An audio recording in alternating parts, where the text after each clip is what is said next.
నీ వాళ్ళనే ఇక్కడికి రప్పిద్దాం. ఏమంటావ్? నీకు దమ్ముంటే అఖిలని ఇక్కడికి రప్పించు. ఆశ చూడు, కట్టుకున్న దాన్ని చూడాలనే. ప్రస్తుతానికి నీ కొడుకు కోడలొస్తారులే.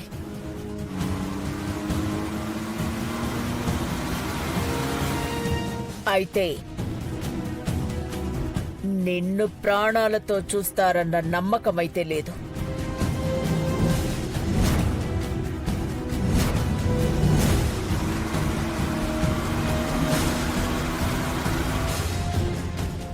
నా కొడుకు వచ్చాడు అంటే ప్రాణాలతో నువ్వుండవేమో చాముండేశ్వరి. ఒక్కసారి ఆలోచించుకో. జీ5లో పూర్తి ఎపిసోడ్ చూడండి. సార్, శిఖర్ ఎక్కడా లేరు సార్. తప్పించుకున్నారా? మనం వచ్చినట్టు వాళ్ళకి తెలిసిందేమో పెద్దబాబు గారు. 1 minute పార్వతి.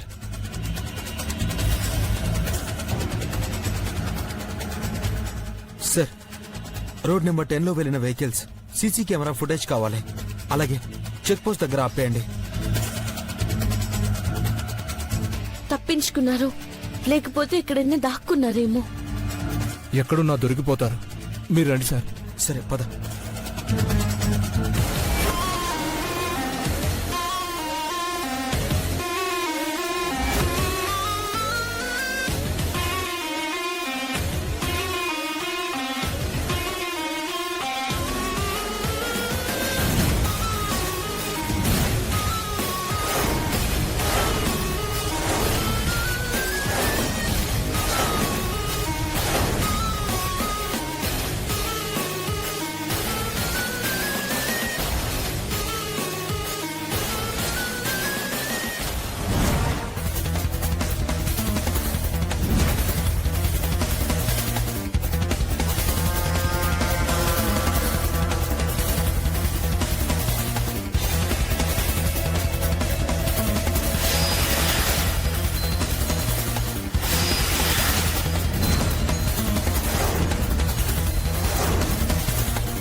పోలీసులు ఈ ఏరియాకి వస్తున్నారు శేఖర్.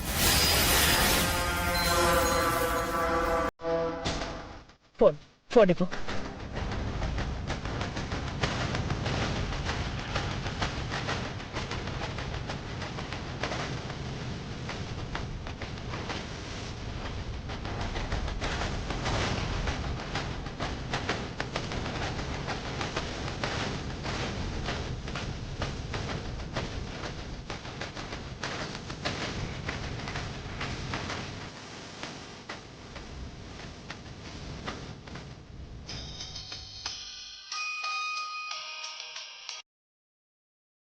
హలో, నీ కొడుకు కోడలు నా ఏరియాకొచ్చారు.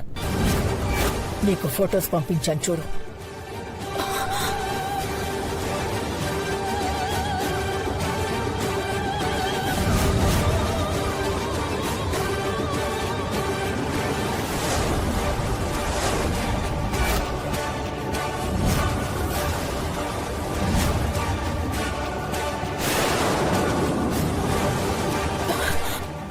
నా చేతిలో రివాల్వర్ ఉంది.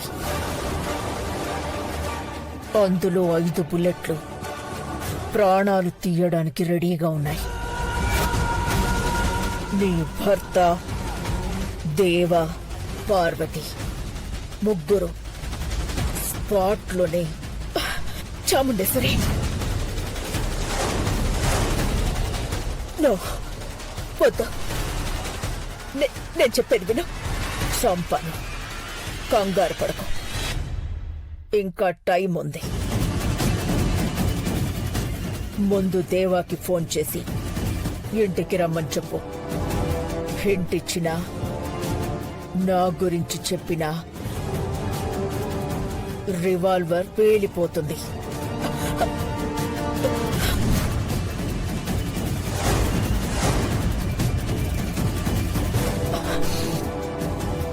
One, 2, 3. Stop it! ఫోన్ చేస్తాను. వాళ్ళక్కడ ఉండరు. కాల్ చెయ్యి. తేడా వస్తే రివాల్వర్ పేలిన శబ్దం వింటావు. Mind it. కాల్ కచ్చి నేను చేస్తాను. నేను ఫోన్ పెట్టేయగానే నేను పంపించిన ఫొటోస్ డిలీట్ చెయ్యి. నువ్వు తెలివితేటలు ఉపయోగిస్తే ముగ్గురిలో ముందుగా బలయ్యేది నీ భర్తే.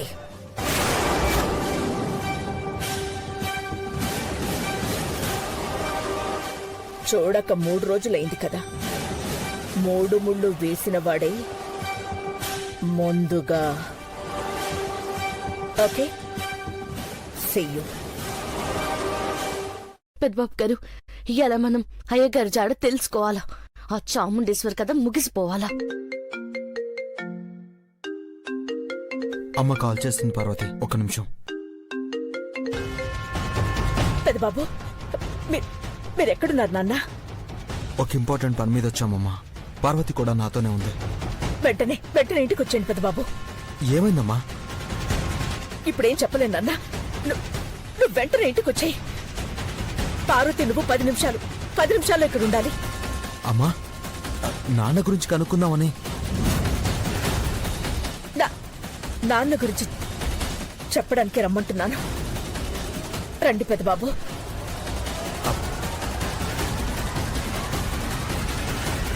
శేఖర్, డాడ్ గురించి అమ్మకి ఇన్ఫర్మేషన్ తెలిసినట్టుంది. వెంటనే ఇంటికి రమ్మంటుంది. మేము వెళ్తాం. పెద్దబాబు గారు, వాళ్ళు ఈ చుట్టుపక్కలే ఉన్నారనిపిస్తుంది. అది శేఖర్ చూసుకుంటాడు పార్వతి. ముందైతే మనం ఇంటికి వెళ్ళాలి. అమ్మ టెన్షన్ పడుతుంది. శేఖర్ సార్. ఐజీ గారికి ఫోన్ చేసి ఫాలో అప్ అవ్వు. అలాగే సార్. పద పార్వతి.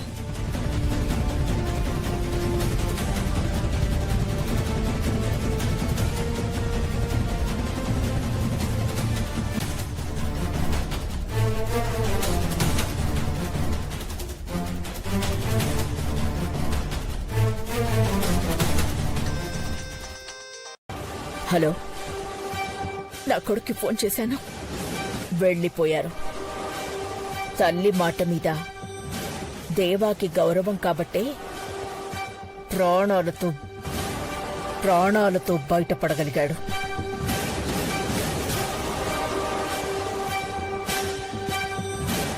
నిజంగానే పెద్దబాబు, పార్వతి అక్కడి నుంచి బయలుదేరారు కదా. చావు కబుర్లలో అబద్ధాలుండవు అఖిలాండేశ్వరి. 10 నిమిషాల్లో దేవా, పార్వతి నీ ఇంట్లో ఉంటారు. నీ భర్త తప్ప.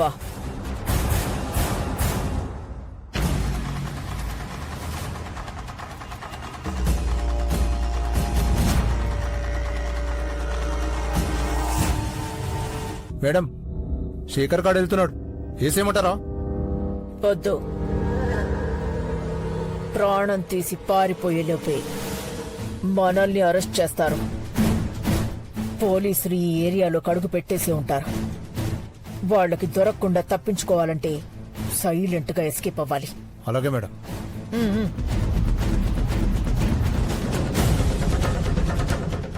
అమ్మా, నాన్న వచ్చావా? కంగారు పడకమ్మా, వచ్చేసాం కదా. అంత హడావుడిగా ఎందుకు రమ్మన్నారో చెప్పండి.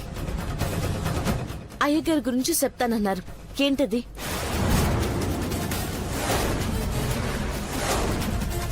డాడ్ ఆఫీస్ పని మీద వెళ్ళారు కదా మామ్.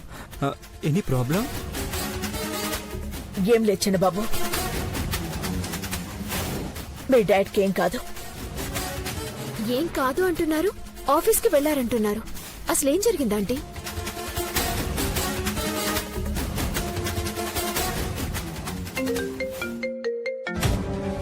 చెప్పు శేఖర్. మనం మోసపోయాం సార్. ఏమైంది శేఖర్? శివశంకర్ సార్ని ఇక్కడి నుంచి తీసుకెళ్లిపోయారు సార్. వాట్? అవును సార్.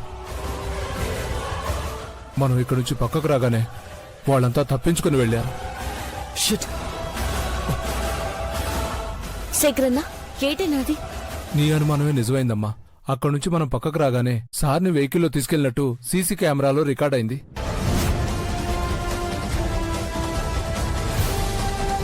అనుకున్నంత పనైందన్నా. మళ్ళా చేస్తానుండు. అక్కర్లేదంటే నేను మీకు అక్కర్లేదా? ఇంటికి అక్కర్లేదా?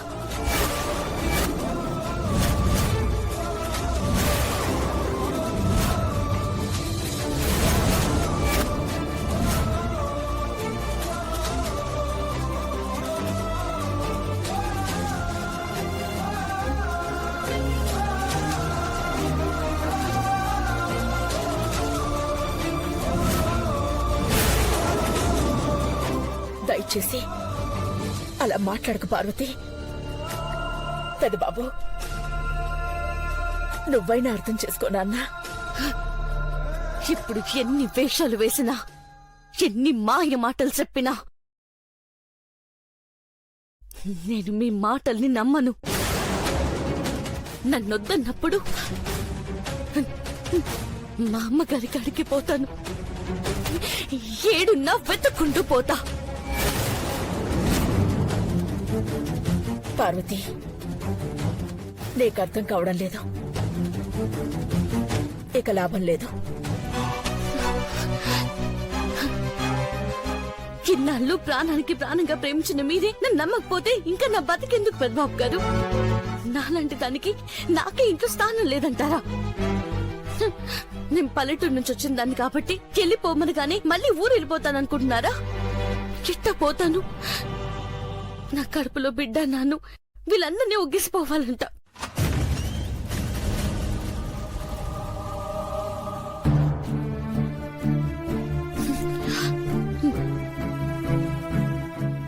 నీతో మాట్లాడాలి పార్వతి. ఏం మాట్లాడతారు? ఇంకా ఏం సంబంధం ఉందని నన్ను దూరంగా వెళ్ళిపోమన్నారు కదా. ఇంకా మన మధ్య ఏముంది? ఇదిగోండి, ఈ కడుపులో బిడ్డ తప్ప మన మధ్య ఇంకేం లేదు. ముందు నేను చెప్పేది ప్రశాంతంగా విను. ప్రశాంతంగా బానే చెప్తారు. మీకు నమస్కారం, మీ అమ్మగారికో దండం. నా నేడుండాలో ఆడనే ఉంటాను. ఆవేశపడకు పార్వతి. నిజమేంటో నీకు తెలియాలి. నాకు కాదు, మీకు నిజం తెలియాలి, తెలుసుకోవాలి. కానీ మీరు వినరు, వినిపించుకోరు.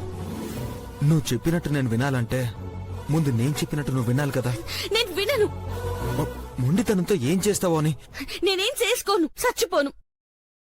నా కడుపులో గనక బిడ్డ లేకుంటే నా మొగుడే నన్ను వెళ్లిపోమ్మన్నాడని రోషంతో చచ్చిపోయేదాన్ని. పార్వతి, కానీ ఇప్పుడైతే అట్ట ఆలోచించను. పార్వతి, నువ్వు ఒక నిమిషం ఏం మాట్లాడకుండా ఉంటే నీకు విషయం మొత్తం అర్థమవుతుంది. ఒక్క నిమిషం కాదు, ఒక గడియ కూడా మాట్లాడను. కానీ మీరు ఇక్కడ ఉండకుండా బయట ఉంటేనే నేను నోరు మూసుకుని ఇక్కడే పడుంటాను. వెళ్ళండి. నా ఏడుపేదో నన్ను ఏడవనివ్వండి. పార్వతి, నేను చెప్పేది విను. వెళ్ళండి. పార్వతి, నా మాట విను. వెళ్ళండి. పార్వతి, పార్వతి, వెళ్ళండి. ఏయ్, నేను చెప్పేది విను. పార్వతి, పార్వతి, పార్వతి. నాకు ఇంట్లో ఉండడానికి చోటే లేదంట. ఇంత పెద్ద ఇంట్లో నాకు చోటే లేదా? ఆ మాట అనొచ్చు. పార్వతి, ప్రాణం అన్నారు కదా, ఇప్పుడేమో ఇట్టాగంటున్నారు. అమ్మ కావాలి కానీ పెళ్ళం మాత్రం వద్దా? ఇద్దరు ముఖ్యమని చెప్పినట్టయితే నన్ను దూరంగా వెళ్ళిపోమని ఎట్టా అంటారు? విడాకులు కావాలా? ఇచ్చేస్తాను అంతే. పార్వతి, నా మాట విను. పార్వతి,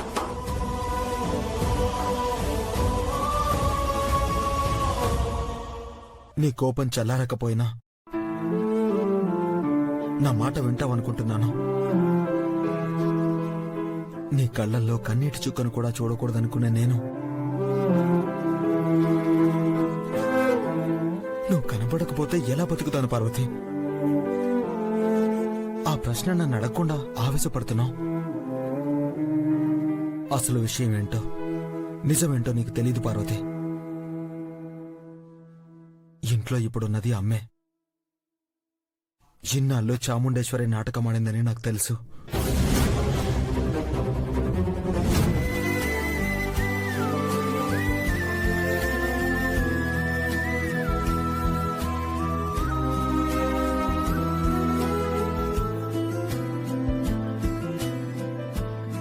పెదబాబు, చెప్పండి పిన్ని. ఏంటయ్యా ఇది? ఇంట్లో ఏం జరుగుతోంది? ఐశ్వర్యేమో మహి చంద్రముఖి ఒకటవ్వాలంటుంది. నువ్వేమో పార్వతికి ఇంట్లో స్థానమే లేదంటున్నావు. ఇప్పుడేం చెప్పలేను పిన్ని. నాతో చెప్పకపోయినా పర్లేదు పెదబాబు, కనీసం అక్కతో చెప్పు. తనెంత బాధపడుతుందో నువ్వే చూడు. పద. పదా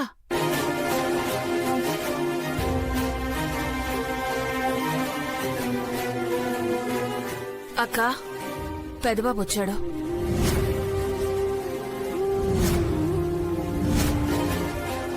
చెప్పమ్మా.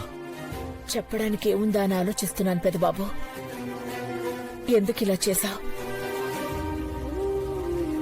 నువ్వు పార్వతి వేరుపడ్డా దూరమైనా ఈ ఇల్లు ఏమవుతుందో ఆలోచించావా? మా గురించి ఆలోచించకమ్మా, ఆందోళన పడకో.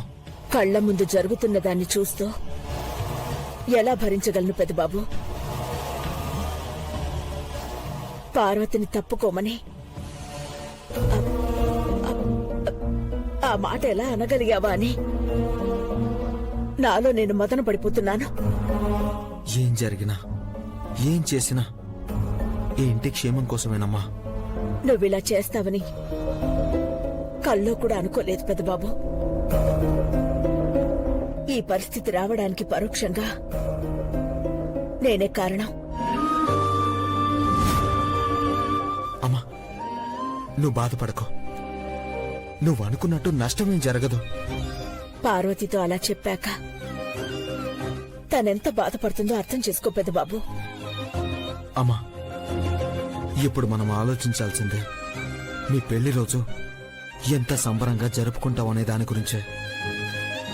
మీ మధ్య మనస్పర్ధలొస్తే అక్క బావగారు ఎలా సంతోషంగా ఉంటారు పెదబాబు? ఎవరేమనుకున్నా సరే ఈ ఘట్టమనేని కుటుంబం చీలిపోదు. అందరూ కలిసే ఉంటారు. సందర్భాలు సమస్యలు ఎన్ని ఎదురైనా సరే మనల్ని ఎవరు విడదీయలేరు, వేరు చేయలేరు. ఇంతకన్నా ఇంకా ఇప్పుడేం చెప్పలేనమ్మా, అర్థం చేసుకో. నువ్వందర్నీ బాగా చూసుకుంటావని నాకు తెలుసు పెదబాబు. ప్రేమించి పెళ్లి చేసుకున్న పార్వతిని కంటికి రెప్పలా కాపాడుకుంటావని నమ్మకం నాకుంది. కాని పార్వతిని ఏడిపించకయ్యా. మీరిద్దరూ సంతోషంగా ఉంటేనే ఈ ఇంట్లో సంబరం జరుపుకునేది. లేదంటే అక్క దిగాలుగా ఉంటుంది. బావగారొచ్చినా అక్క ఎలా ఉంటే బావగారు కూడా అలాగే ఉంటారు. ఇంకా 36 గంటలుంది పిన్నే. ఇంట్లో ప్రాబ్లమ్స్ అన్ని పోయి ఫంక్షన్ ఘనంగా జరగడానికి ఇదొక్కటే గుర్తుపెట్టుకోండి.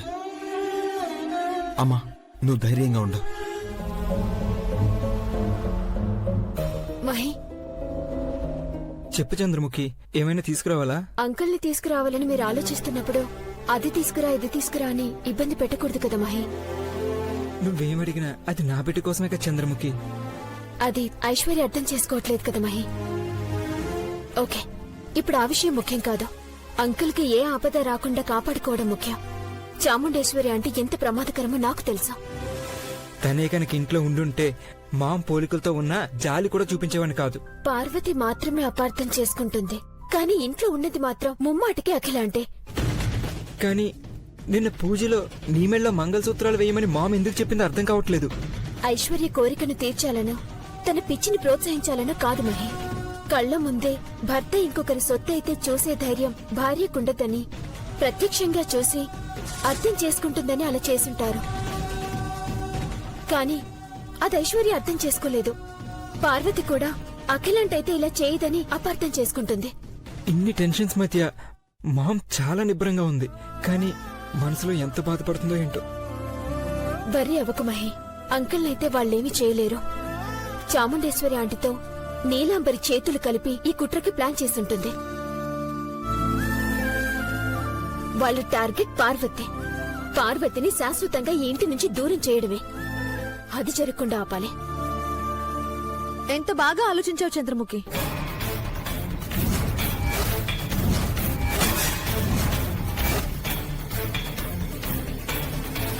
ఐశ్వర్య, అక్క అను, నా చెల్లెలు తన తోడికోడల గురించి ఎంత మంచిగా ఆలోచించిందో వింటుంటేనే ముచ్చటేస్తుంది. పార్వతి వదినకు చంద్రముఖి ముడి పెడతావేంటి నీకేం ఐశ్వర్య? తెలీదు, నువ్వు ఆగు. చంద్రముఖి, నువ్వు అన్న దాంట్లో నిజం ఉంది. నీలాంబర్ వల్లే అంకుల్ ప్రమాదంలో పడ్డారు. సార్, ఏం కావాలి? నేను కావాలంటే మీరు ఇస్తారా సార్? నువ్వే ఉద్దేశంతో అడుగుతున్నావో ఎందుకొచ్చావో కూడా నాకు తెలుసు. మీరెళ్లే దారిలోనే వెళ్ళి మీకు ముగింపు పలకాలి. అడగచ్చా సార్? మ్, అడుగు. సార్, మీరేనా ఇలా మాట్లాడుతుంది? మా అమ్మ కోసం నువ్వు ఏమైనా చేయగలవని నేను గమనించాను. అలాంటప్పుడు నువ్వు అడిగింది తీర్చడంలో కృతజ్ఞత ఉంటుంది ఖుషి. ఎస్ సార్, మీరు ఈ పేపర్స్ మీద సంతకం పెడితే చాలు. ఏంటివి? పని మనిషి అదే సార్, పెద్ద కోడలు పార్వతి విడిపోవడానికి విడాకుల పత్రాల మీద సంతకాలు పెట్టింది.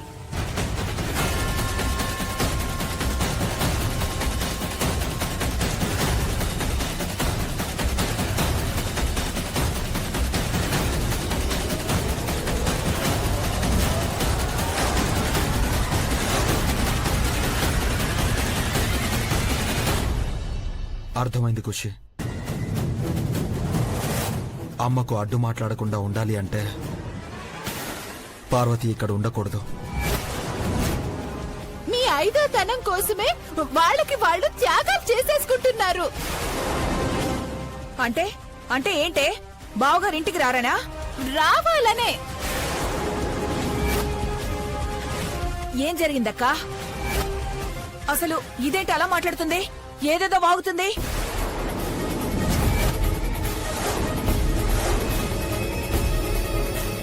నువ్వు వాగు భవాని. ఎమోషనల్ బ్లాక్మెయిల్ చేసి ఏం సాధించాలనుకుంటుందో చూద్దాం. నన్ను పరీక్షించడం కాదంటీ, మీ పెద్ద కోడల్ని పరీక్షించండి. వాళ్ళిద్దరి బంధం గొప్పదని ఇన్నాళ్ళు చెప్పుకున్న మీరు ఇప్పుడే సమాధానం చెప్తారు? మాట మాట అనుకుని విడిపోవాలనుకున్నారు. ఇదేనా ప్రేమ? ఇదేనా ప్రేమించుకుని పెళ్లి చేసుకున్న వాళ్ళు మీకిచ్చే కానుక? అక్క, ఇది రెచ్చిపోతుందంటే బావగారు కనపడకుండా పోవడం వెనక దీని హస్తం ఉందనిపిస్తోంది. చెప్పక్క, దీనికి మళ్ళీ నరకం వెంట చూపించి బావగారిని రప్పిస్తాను. ఇది గుంటనక్క భవాని. దీని బెదిరింపులకి ఇక్కడ ఎవ్వరూ భయపడరు. బాగా వినవే. నువ్వు ఎన్ని మాటలన్నా, ఎన్ని ఎత్తులు వేసినా పెదబాబు పార్వతి విడిపోరు. సంతకాలు పెట్టారు.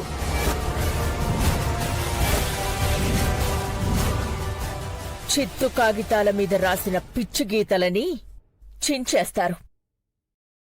నెక్స్ట్ నువ్వే చూస్తావుగా. దీన్ని వదలద్దక్కా. మన బాధల్ని చూసి ఇది సంబరపడిపోతోంది. ఈ ఇంట్లో జరిగే సంబరాన్ని చూసి చావని. అప్పటిదాకా బతకనివ్వు భవాని. వెళ్ళు. మీరెన్ననుకున్నా నేను చెయ్యాలనుకునేదే చేస్తాను. పోవే.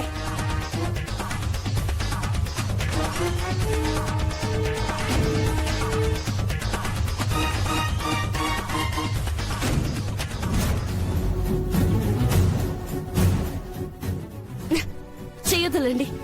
నేనేం చేశాను? బలవంతంగా పట్టుకున్నా నేరమే. నేరం చేయాలని వాడు పట్టుకుంటే నువ్వు అనాలి. మనసు విరిచేయడం నేరం చేయడం కన్నా ఎక్కువ అనుకుంటున్నాను. నువ్వు అనుకుంటే సరిపోదు, నేను కూడా అనాలి. అనాల్సినవన్నీ అనేశారు కదా. నన్ను దూరంగా వెళ్లిపోమన్నారు. నేను అన్నాను, కానీ నువ్వు అంతకంటే దూరంగా ఆలోచించావు. పెట్టావుగా మేగోడి పార్వతి అని సంతకం, కోడి గెలికినట్టు. నా సంతకం అట్టాగే ఉంటది. కోడి గెలికినట్టుంటుందని మీరు ఎగతాలు చేయొద్దు.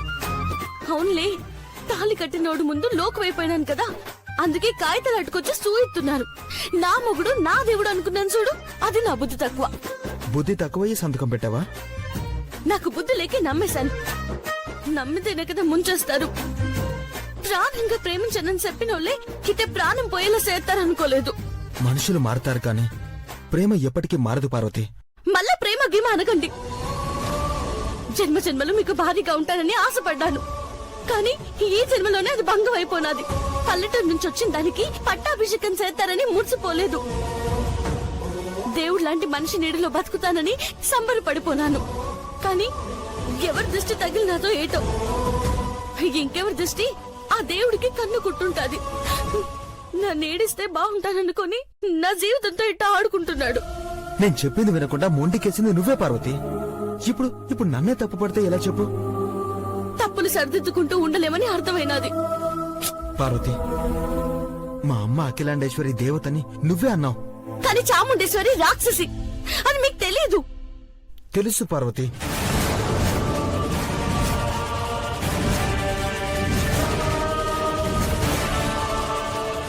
అవును పార్వతి, ఇంట్లో ఉన్నది నా కన్న తల్లే. డాడ్ని తన ఆధీనంలో పెట్టుకుని బెదిరిస్తుంది ఆ చాముండేశ్వరి.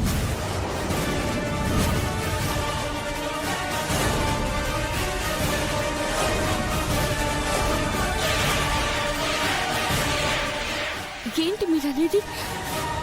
అయ్యగారు క్షేమంగానే ఉన్నారు, కానీ బందీ అయి ఉన్నారు పార్వతి.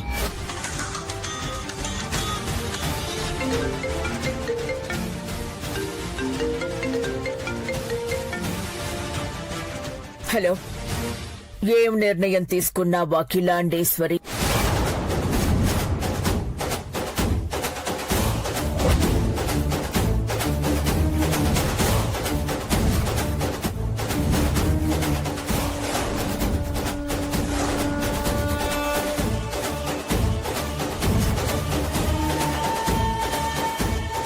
మరి నాకెందుకు చెప్పలేదు పెద్దబాబు గారు?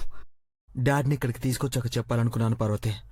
ముందే చెప్తే నువ్వు కంగారు పడి చాముండేశ్వరి మీద కోపంతో ఏం చేస్తావో అని ఆగాను. అయ్యగారిని కాపాడుకోవడం కోసం ఎంతవరకు ఆగాలి పెద్దబాబు గారు? ఎంత పని చేస్తున్నారు? పార్వతి, ఆవేశపడితే అమ్మ పసుపు కుంకాలు చెరిగిపోకుండా అడ్డుకోలేం. చాముండేశ్వరికి కావాల్సింది నువ్వు ఈ ఇల్లు వదిలి వెళ్ళిపోవడమే.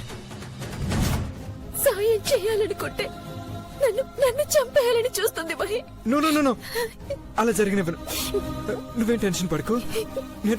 నేనున్నాను. నేను కాపాడుకుంటాను. నీకేమన్నా అయిందేమోనని భయపడుతున్నామోనని కంగారుగా పరిగెత్తుకుంటూ వచ్చేసా. నీకేం కాదు చంద్రముఖి, భయపడుకో. కానీ ఐశ్వర్య ఇంత దిగజారుతుంది అనుకోలేదు. నీ ప్రాణానికి నా ప్రాణం అడ్డేస్తాను చంద్రముఖి.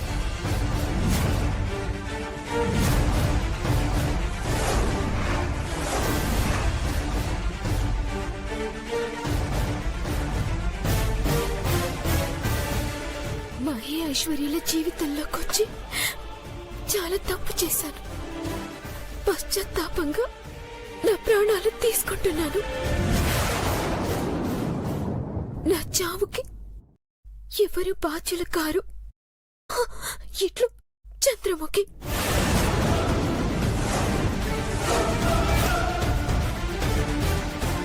చూసావా మహి ఎలా రాసిందో? దుర్మార్గం ఇది. ఇంత రాక్షసంగా మారుతుందనుకోలేదు. ఇప్పటి వరకు తనేమైపోతుందని భరించాను, కానీ నా బిడ్డను మోస్తే నిన్ను కరతెరచాలని చూస్తే ఐశ్వర్యని క్షమించను.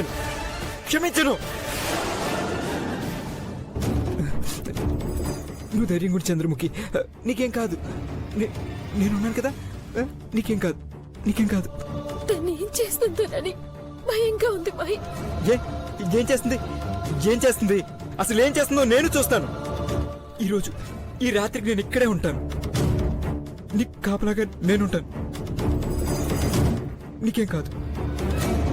నేనుండగా నీకేం కాదు. నువ్వేం భయపడకు. పద పడుకుంది గాని.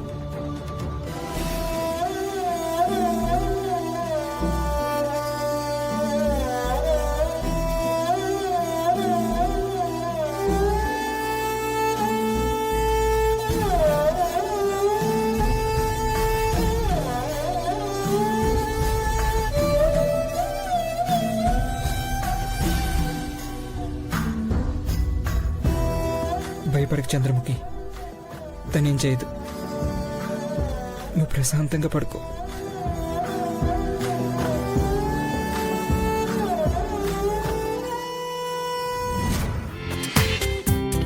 జీ5లో పూర్తి ఎపిసోడ్ చూడండి.